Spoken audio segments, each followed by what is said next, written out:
जय हिंद साथियों, आप सभी दोस्तों का एचडी वाला परिवार के यूट्यूब चैनल पर मोहित कुमार हार्दिक स्वागत करता हूं।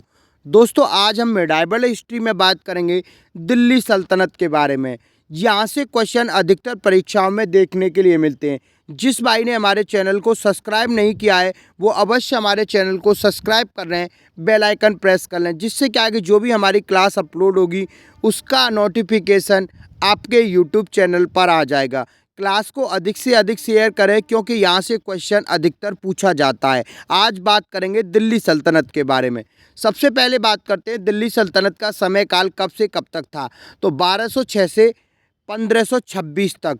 दोस्तों, इस दिल्ली सल्तनत में हम 5 वंशों के बारे में बात करेंगे। सबसे पहले ममलुक वंश, इसे गुलाम वंश के नाम से जानते हैं, खिलजी वंश, तुगलक वंश और सैयद वंश। बहुत ही इम्पोर्टेंट है, ये वंशों से क्वेश्चन अधिकतर पूछा जाता है। तो एक एक कर हम उनसे जुड़े हुए शासक और महत्वपूर्ण समय के बारे में, उनके द्वारा किए गए कार्यों के बारे में बात करेंगे। बहुत ही इम्पोर्टेंट है, ठीक है। सबसे पहले बात करते हैं मुमलुक वंश या गुलाम वंश। इसका समय काल 1206 से 1290 तक। इस वंश का संस्थापक कुतुबुद्दीन ऐबक था। कुतुबुद्दीन ऐबक को लाखों का बख्श बादशाह भी कहते थे, लाख बख्श भी कहते थे। इसने कुतुबुत उल इस्लाम मस्जिद व कुतुब मीनार का निर्माण कराया था। उत्तराधिकारी इसने अपना इल्तुतमिश को बनाया था। इस गुलाम वंश का वास्तविक संस्थापक इल्तुतमिश था। इल्तुतमिश ने टका और जिटल मुद्रा का प्रचलन किया था, इक्तेदारी प्रणाली शुरू की थी। यहाँ से बहुत ही इम्पोर्टेंट प्रश्न है जो आपकी परीक्षा में आ सकते हैं, ठीक है दोस्तों। अब बात करते हैं नेक्स्ट में खिलजी वंश। खिलजी वंश का जो समय काल था 1290 से 1320 तक। इसका जो संस्थापक था जलालुद्दीन खिलजी था। प्रमुख शासक कौन था? अलाउद्दीन खिलजी था। चंगेज खां के हमलों से सुरक्षा, ठीक है। मूल्य बाजार नियंत्रण प्रणाली लेकर आया था। दाग व चौड़ा प्रथा इसने शुरू की थी। विजेता मालवा, गुजरात व दक्षिण पर इसने शासन किया था। इसके द्वारा बहुत ही इम्पोर्टेंट कार्य किए गए थे। ये कुछ ऐसे महत्वपूर्ण कार्य हैं जो कि पिछली परीक्षाओं में अधिकतर देखने को मिले हैं। तो दोस्तों, क्लास को एंड तक देखें और शेयर करें कि आपको हमारी क्लास कैसी लगी। क्लास आपके लिए बहुत ही इम्पोर्टेंट है, फैक्टों के साथ है, ठीक है दोस्तों। अब हम बात करेंगे नेक्स्ट शासक के बारे में, नेक्स्ट वंश के बारे में। तो हमारा अगला वंश है तुगलक वंश। इसका जो समय काल है 1320 से 1414 तक। इसका जो संस्थापक था वो गयासुद्दीन तुगलक था। प्रमुख शासक था मोहम्मद बिन तुगलक। इसे एमबीटी के नाम से भी जानते हैं, ठीक है दोस्तों। इसने अपनी राजधानी दिल्ली से दौलताबाद स्थानांतरित की, ठीक है दोस्तों। इसके द्वारा तांबे व जीतल के टोकन की मुद्रा का प्रचलन किया। कर जो बढ़ता था उसका विद्रोह किया इसने। इसमें एक और शासक की बात करते हैं, फिरोज शाह तुगलक। फिरोज शाह तुगलक ने नहरों का निर्माण कराया, जजिया कर को पुनः लगाया।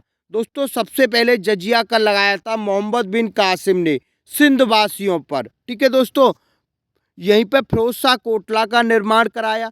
ये ऐसे महत्वपूर्ण कार्य हैं जो कि इस शासकों के द्वारा इस वंश में किए गए। तो क्लास आपके लिए बहुत ही इम्पोर्टेंट होने वाली है। क्लास को अधिक से अधिक शेयर करें और कमेंट कर कर बताएं कि आपको हमारी क्लास कैसी लगी। अब हम बात करेंगे नेक्स्ट शासक के बारे में जो कि अधिकतर क्वेश्चन परीक्षाओं में पूछा जाता है, ठीक है। अब बात कर रहे हैं हम सैयद वंश के बारे में जो 1414 से 1451 तक था। इसका जो संस्थापक था वो खिज्र खां था। कमज़ोर शासक और कोई बड़ी उपलब्धि इसने हासिल नहीं की थी। दिल्ली पर तैमूरों का आक्रमण 1398 के प्रभाव से उभरा। जब दिल्ली पर तैमूरों ने आक्रमण किया तो इस वंश का उदय हुआ। खिज्र खां ने सैयद वंश की स्थापना रखी, यानी संस्थापक माना जाता है। बहुत ही इम्पोर्टेंट है, यहाँ से यह दिल्ली सल्तनत का चौथा वंश है, ठीक है दोस्तों। पूछ लेता है कभी कभी दिल्ली सल्तनत पर कितने वंशों ने शासन किया, तो 5 वंशों ने। उसमें हम बात कर रहे हैं सैयद वंश के बारे में। अब हम बात करेंगे अगला शासक, अगला वंश, उससे जुड़े हुए कुछ महत्वपूर्ण प्रश्न जो कि आपकी परीक्षा में आ सकते हैं। ठीक है दोस्तों, ये क्लास आपके लिए एक शॉर्ट ट्रिक के माध्यम से है, जो कि आपको एक रिवीजन क्लास के रूप में देखी जा रही है। दोस्तों यहाँ से क्वेश्चन परीक्षाओं में, पिछली परीक्षाओं में देखा गया है। अब हम बात करेंगे नेक्स्ट वंश के बारे में, लोधी वंश। इसका जो समय काल है वो 1451 से 1526 तक था। दिल्ली सल्तनत का पतन माना जाता है। एकमात्र अफगान शासक था, दिल्ली सल्तनत पर एकमात्र अफगान शासक था।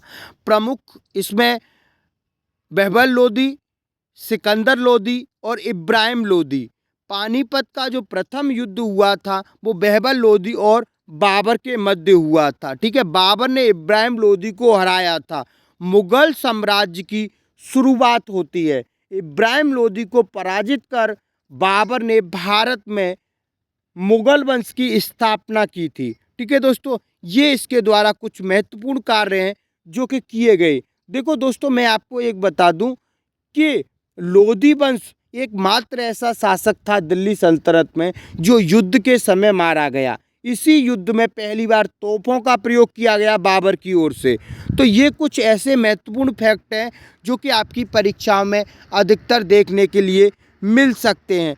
तो अगर आपको हमारी क्लास अच्छी लगी हो तो अवश्य क्लास को शेयर करें और कमेंट कर कर बताएं कि आपको हमारी क्लास कैसी लगी। जय हिंद, जय भारत।